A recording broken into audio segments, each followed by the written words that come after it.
నమస్కారం, welcome to MD media. ఇప్పుడే అందిన వార్త. రాష్ట్రమంతా షాక్. సుప్రీంకోర్టు సంచలన తీర్పు. తిరుమల శ్రీవారి లడ్డూ కల్తీ వ్యవహారంపై సుప్రీంకోర్టు ధర్మాసనం సంచలన తీర్పును వెలువరించింది. ఈ మేరకు స్వతంత్ర దర్యాప్తు కోసం 5 సభ్యులతో కూడిన కొత్త సిట్ ఏర్పాటు చేయాలని ఆదేశాలు జారీ చేసింది. ఈ మేరకు టీటీడీ తరపున ప్రముఖ న్యాయవాది సిద్ధార్థ లూథ్రా వాదనలు వినిపించగా, సుబ్రహ్మణ్య స్వామి కోర్టుకు స్వయంగా తాను వాదనలు వినిపించారు. ఇక కేంద్రం తరపున సోలిసిటర్ జనరల్ తుషార్ మెహతా వాదనలు వినిపించారు.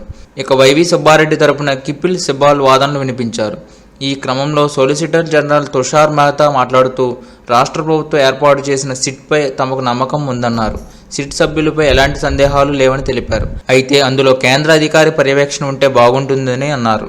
ఎలాంటి ఆధారాలు లేకుండానే సీఎం లడ్డూ కల్తీపై ప్రకటన ఎలా చేశారని ప్రశ్నించారు. వివాదం కోర్టులో ఉండగానే నిన్న కూడా ఒకరు ఇదే వివాదంపై మాట్లాడారని కోర్టు దృష్టికి తీసుకొచ్చారు.